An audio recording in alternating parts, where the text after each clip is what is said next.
ಭರತನಾಟ್ಯವನ್ನು 21ನೇ ತಾರೀಕು ಭಾನುವಾರ 11 ಗಂಟೆ 15 ನಿಮಿಷಕ್ಕೆ ಪ್ರಾರಂಭ ಮಾಡಿದ್ಲು. ಇವತ್ತು 1/10/2025ಕ್ಕೆ ನಿರಂತರವಾಗಿ ದಿನದ 24 ಗಂಟೆ ಭರತನಾಟ್ಯ ಮಾಡಿ 220 ಗಂಟೆಗಳು ದಾಟಿ 240 ಗಂಟೆಗಳವರೆಗೆ ತನ್ನ ಸಾಧನೆಯನ್ನು ಮಾಡಿ ತೋರಿಸಿದ್ದಾಳೆ. ಆಕೆಗೆ ನಾವೆಲ್ಲರೂ ಕೂಡ ಆರ್ಥಿಕ ಅಭಿನಂದನೆಗಳನ್ನು ಇವತ್ತು ದಿವಸ ಸಲ್ಲಿಸ್ತಾ ಇದ್ದೀವಿ. ಇದು ನಿಜವಾಗಲೂ ಕೂಡ ಹೆಮ್ಮೆ ಪಡುವಂಥ ವಿಚಾರ. ಈಗಾಗಲೇ ನಮ್ಮ ಎಲ್ಲ ಸ್ನೇಹಿತರು ಹೇಳಿದ ಹಾಗೆ ಬಾಗೇಪಲ್ಲಿಯನ್ನು ಅಥವಾ ಭಾಗ್ಯನಗರವನ್ನು ಇವತ್ತು ನೆನೆಸ್ಕೊಳ್ಬೇಕಾದ್ರೆ ಹಾಸಿನಿಯನ್ನು ಕೂಡ ನೆನೆಸ್ಕೊಳ್ಬೇಕಾಗ್ತದೆ. ಇವತ್ತು ಪ್ರಪಂಚದಲ್ಲಿ ಆಕೆಯ ಹೆಸರು ನೋಂದಾವಣಿ ಆಗ್ತಾ ಇದೆ.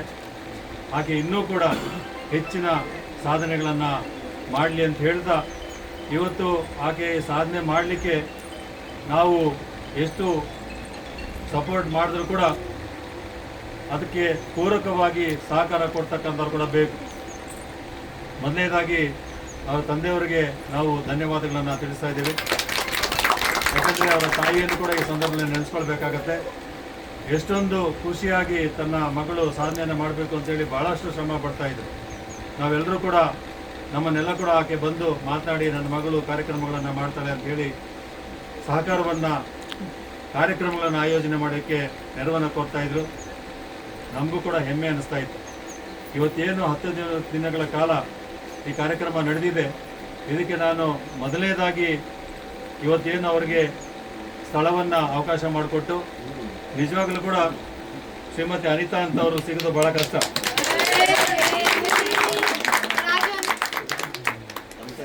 ಅವ್ರು ಇಲ್ಲದೇ ಇದ್ದರೆ ಅವ್ರ ಜೊತೆಗೆ ಅವರ ಅವರು ಸಪೋರ್ಟ್ ತುಂಬಾ ಇದೆ. ನಾನು ಗಮನಿಸ್ತಾನೆ ಇದ್ದೀನಿ ಒಂದನೇ ದಿನದಿಂದ. ನಿಜವಾಗ್ಲೂ ಕೂಡ ನಾನು ಯಾವತ್ತೂ ಅಂಥ ಸರ್ವಿಸ್ ಮಾಡೋದಕ್ಕಂತ ನೋಡಿರಲಿಲ್ಲ. ಹಾಗೆ ಡ್ಯಾನ್ಸ್ ಮುಗಿಸ್ಕೊಂಡು ಹೋದ ತಕ್ಷಣ ಇಮಿಡಿಯೇಟ್ ಆಗಿ ಕಾಲು ಒತ್ತಿ ಅದಕ್ಕೆ ಸ್ಪ್ರೇ ಮಾಡಿ ಕ್ರೇಪ್ ಬ್ಯಾಂಡೇಜ್ ಹಾಕಿ ಏನೆಲ್ಲ ವ್ಯವಸ್ಥೆ ಮಾಡ್ತಾಯಿದ್ರು. ಜೊತೆಗೆ ಅಷ್ಟೇ ಸಪೋರ್ಟ್ ಆಗಿ ಅವರ ಪತಿಯವರು ಕೂಡ ರಾಜವರು ಕೂಡ ಸಪೋರ್ಟ್ ಮಾಡಿದ್ದಾರೆ. ಅವರಿಬ್ಬರ ನೆನಪನ್ನು ನಾನು ನೆನೆಸ್ಕೊಳ್ತೀನಿ. ಜೊತೆಯಲ್ಲಿ ಅವರ ಮಗಳು ಕೂಡ ಭವಿಷ್ಯ ಇರ್ತಕ್ಕಂಥ ಮಗಳು ಹಾಸಿನಿ ಅವರ ಸ್ಟೂಡೆಂಟು. ದಿನನಿತ್ಯ ಬಂದು ಅಲ್ಲಿ ಕೂತ್ಕೊಂಡು ತಾನು ಕೂಡ ನಮ್ಮ ಟೀಚರ್ ಥರನೇ ಆಗಬೇಕು ಅಂತೇಳಿ ಗಮನಿಸ್ತಾ ಇದ್ದಾಳೆ. ಆಕೆ ಕೂಡ ಉಜ್ವಲವಾದಂಥ ಭವಿಷ್ಯವನ್ನು ಬರಲಿ ಅಂತೇಳಿ ನಾನು ಆಲೋಚಿಸ್ತಾ ಇದ್ದೀನಿ. ಜೊತೆಗೆ ನಮ್ಮ 3 ಜನ ಕ್ಯಾಮ್ರಾಮನ್ಗಳು, ಇವರಿಗೆ ನಾನು ಕೃತಜ್ಞತೆಯನ್ನು ತಿಳಿಸಲೇಬೇಕು. ಅವರಿಲ್ಲ ಅಂದರೆ ಇಷ್ಟೊಂದು ಚೆನ್ನಾಗಿ ಕಾರ್ಯಕ್ರಮ ಮೂಡಿ ಬರ್ತಾ ಇರಲಿಲ್ಲ. ದಿನದ 24 ಗಂಟೆ ಶಿಫ್ಟಲ್ಲಿ ಅವರು ಕೆಲಸವನ್ನು ಮಾಡಿ ಕರ್ತವ್ಯವನ್ನು ನಿರ್ವಹಿಸಿದ್ದಾರೆ. ಹಾಸಿನಿಗೆ ತುಂಬ ಸಪೋರ್ಟ್ ಕೊಟ್ಟಿದ್ದಾರೆ. ಅವ್ರಿಗೂ ಕೂಡ ನಾನು ಈ ಸಮಯದಲ್ಲಿ ಅಭಿನಂದನೆಗಳನ್ನು ತಿಳಿಸ್ತಾ ಇದ್ದೀನಿ, ಧನ್ಯವಾದಗಳನ್ನು ತಿಳಿಸ್ತಾ ಇದ್ದೀನಿ. ಅವರು ಇದೇ ರೀತಿಯ ಕಾರ್ಯಕ್ರಮಗಳಿಗೆ ತಮ್ಮ ಸಹಕಾರವನ್ನು ಕೊಡಬೇಕು ಅಂತೇಳಿ ಮನವಿ ಮಾಡ್ಕೊಳ್ತಾ, ಇನ್ನೂ ಹೆಚ್ಚಿನ ರೀತಿಯಲ್ಲಿ ಆಕೆ ಯಶಸ್ವಿಯಾಗಿ ಕಾರ್ಯಕ್ರಮಗಳನ್ನು ನಡೆಸಲಿ, ಇನ್ನೂ ಹೆಚ್ಚಿನ ಪ್ರಶಸ್ತಿಗಳನ್ನು ಪಡ್ಕೊಳ್ಳಿ ಅಂತೇಳಿ ಸಂದರ್ಭದಲ್ಲಿ ಮನವಿ ಮಾಡ್ಕೊಳ್ತಾ ಮತ್ತೊಮ್ಮೆ ಅಭಿನಂದನೆ ತಿಳಿಸ್ತೀನಿ.